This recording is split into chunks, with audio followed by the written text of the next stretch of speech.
ವೇದಿಕೆ ಮೇಲೆ ಉಪಸ್ಥಿತರಿದ್ದಂಥ ಎಲ್ಲ ಗಣ್ಯರಿಗೂ ನನ್ನ ಅನಂತ ನಮಸ್ಕಾರಗಳನ್ನು ಸಲ್ಲಿಸ್ತಾ ಈಗ ತಾನೇ ತಮ್ಮನ್ನು ಉದ್ದೇಶಿಸಿ ನಮ್ಮ ನೆಚ್ಚಿನ ನಾಯಕರು ಹಾಗೂ ಭ್ರಾತೃ ಸಮಾಜದ ರವೀಂದ್ರ ಅವರು ಮಾತಾಡಿದರು. ರಾಮಾಂಜನಿ ಸರ್ ಅಂದರೆ ಸ್ನೇಹಜೀವಿ. ಅವರು ಯಾವಾಗಲೂ ಕೂಡ ಸದಾ ನಾನು ಯಾವತ್ತೂ ಕೂಡ ಅವ್ರ ಮುಖದಲ್ಲಿ ಮಂದಹಾಸ ನೋಡೇ ಇಲ್ಲ. ನಗ್ತಾ ನಗ್ತಾ ಇರ್ತಾರೆ, ಎಲ್ಲರೂ ನಗ್ತಾ ಮಾತಾಡ್ತಾ ಈ ವಿಜಯನಗರ ಏನು ನಮ್ಮ ಕ್ಷೇತ್ರ ಇದೆ, ವಿಧಾನಸಭಾ ಕ್ಷೇತ್ರ ಒಂದು ವಿಭಿನ್ನವಾದಂಥ ಕ್ಷೇತ್ರ. ಇಲ್ಲಿ ಅವ್ರನ್ನ ಇಷ್ಟೊಂದು ಜನನ ಒಟ್ಟಿಗೆ ಸೇರಿಸ್ಕೊಂಡು ಪ್ರತಿಯೊಬ್ಬರನ್ನು ಅವರು ಒಂದು ಸಹೃದಯದಿಂದ ನೋಡಿ ಅವ್ರ ಜೊತೆ ಬೆರೆತು ಅವರ ಕಷ್ಟ ಕಾರ್ಪಣ್ಯಗಳಿಗೆ ಅವರು ಕೂಡ ಒಂದು ಹೋಗ್ಬಿಟ್ಟು ಇಲ್ಲಿ ಅನೇಕ ಜನಕ್ಕೆ ಅವರು ಭಾಳಷ್ಟು ಕೆಲಸ ಕಾರ್ಯಗಳನ್ನ ಮಾಡಿಕೊಡ್ತಾ ಇದ್ದಾರೆ. ಅವ್ರಿಗೆ ಈಗಾಗಲೇ ರವೀಂದ್ರ ಸರ್ ಹೇಳಿದಾಗೆ ಮುಂಬರುವ ದಿವಸಗಳಲ್ಲಿ ಅವ್ರಿಗೆ ಉಜ್ವಲವಾದ ಆತ್ಮೀಯರು, ನಮ್ಮ ಪಕ್ಷದ ವಿಜಯನಗರ ವಿಧಾನಸಭಾ ಕ್ಷೇತ್ರದ ಅಧ್ಯಕ್ಷರು, ಆತ್ಮೀಯರಾಗಿರ್ತಕ್ಕಂಥ ರಾಮಾಂಜನಿಯವರ ಹುಟ್ಟುಹಬ್ಬವನ್ನು ನಾವೆಲ್ಲ ಇವತ್ತು ಸಂಭ್ರಮದಿಂದ, ಸಡಗರದಿಂದ, ಉತ್ಸಾಹದಿಂದ ಆಚರಿಸ್ತಾ ಇದ್ದೀವಿ. ಈ ಒಂದು ಸಮಾರಂಭಕ್ಕೆ ನಮ್ಮೆಲ್ಲರ ನಾಯಕರಾದಂಥ ವಿ ಸೋಮಣ್ಣವರ ಸುಪುತ್ರರು, ಯುವ ನಾಯಕರಾದಂಥ ಡಾಕ್ಟರ್ ಅರುಣ್ ಸೋಮಣ್ಣ ಅವರು ಆಗಮಿಸಿದ್ದಾರೆ.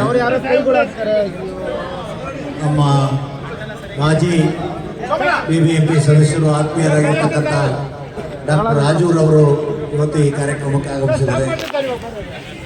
ಬೆಂಗಳೂರು ಸಿಟಿ ಕೋಆಪರೇಟಿವ್ ಬ್ಯಾಂಕ್ನ ಅಧ್ಯಕ್ಷರು, ಹಿರಿಯರಾದಂಥ ಅವಲಹಳ್ಳಿ ಚಂದ್ರಪ್ಪನವರು ಬಂದಿದ್ದಾರೆ. ನಮ್ಮ ಬ್ಯಾಟ್ರಾಯಪುರದ ನಮ್ಮ ಪಕ್ಷದ ಮುಖಂಡರಾಗಿರ್ತಕ್ಕಂಥ ನರಸಿಂಹಮೂರ್ತಿ ಅವರಿದ್ದಾರೆ, ನಮ್ಮ ಸಿದ್ದರಾಜ್ ಅವರಿದ್ದಾರೆ, ಅವಲಹಳ್ಳಿಯ ಹಿರಿಯರಾದಂಥ ಮುನ್ರಾಜಣ್ಣವರಿದ್ದಾರೆ, ನಮ್ಮ ಸಿದ್ದಣ್ಣವರು, ಕೃಷ್ಣ ಅವರು, ರಾಧಾಬಾಯಿ ಅವರು, ಗೋವಿಂದೇಗೌಡರು ಮತ್ತು EJ ಆನಂದರವರು, ಪುತಲಿಬಾಯಿಯವರು, OBC ಸಿದ್ದರಾಜರವರು, ನಮ್ಮ ಮೋಹನ್, ನಮ್ಮ ಲಿಂಗೇಗೌಡರು, ಹೀಗೆ 3-6 ಜನ ಮುಖಂಡರುಗಳೇ, ಇನ್ನು ಕಾರ್ಯಕರ್ತರು ಬಹಳ ಪ್ರೀತಿಯಿಂದ, ವಿಶ್ವಾಸದಿಂದ ರಾಮಾಂಜನಿಯವರ ಹುಟ್ಟುಹಬ್ಬಕ್ಕೆ ಇವತ್ತು ನಾವೆಲ್ಲರೂ ಸಹ ಒಂದು ಸಾಕ್ಷಿಯಾಗಿದ್ದೀವಿ. ಅವರಿಗೆ ಭಗವಂತ ಮುಂದಿನ ದಿನಗಳಲ್ಲಿ ಆಯಸ್ಸು, ಆರೋಗ್ಯ, ನೆಮ್ಮದಿ, ಶಾಂತಿ, ಸುಖ, ಸಂಪತ್ತು ಮತ್ತು ರಾಜಕೀಯದ ಯೋಗ ಎಲ್ಲವನ್ನೂ ಸಹ ಕರುಣಿಸಲಿ ಅಂತೇಳಿ ಭಗವಂತನಲ್ಲಿ ನಾವೆಲ್ಲ ಪ್ರಾರ್ಥನೆ ಮಾಡಿಕೊಂಡು ನಿಮ್ಮೆಲ್ಲರ ಶುಭ ಹಾರೈಕೆಗಳು ಅವರ ಮೇಲೆ ಇರಲಿ ಅಂತೇಳಿ ಅವರ ಮೇಲೆ ವಿಶ್ವಾಸ ಇಟ್ಟು, ಪ್ರೀತಿಯನ್ನು ಇಟ್ಟು ಬಂದಿರತಕ್ಕಂಥ ನಿಮ್ಮೆಲ್ಲರಿಗೂ ಮತ್ತೊಮ್ಮೆ ಹುಟ್ಟುಹಬ್ಬದ ಶುಭಾಶಯಗಳನ್ನು ಎಲ್ಲರ ಪರವಾಗಿ ಅರ್ಪಿಸಿ ಇವತ್ತು ಅವರಿಗೆ ತಾವೆಲ್ಲರೂ ಸಹ ಬಂದು ಅವ್ರಿಗೇನು ಶುಭವನ್ನು ಕೋರೋರಿದ್ದೀರಿ.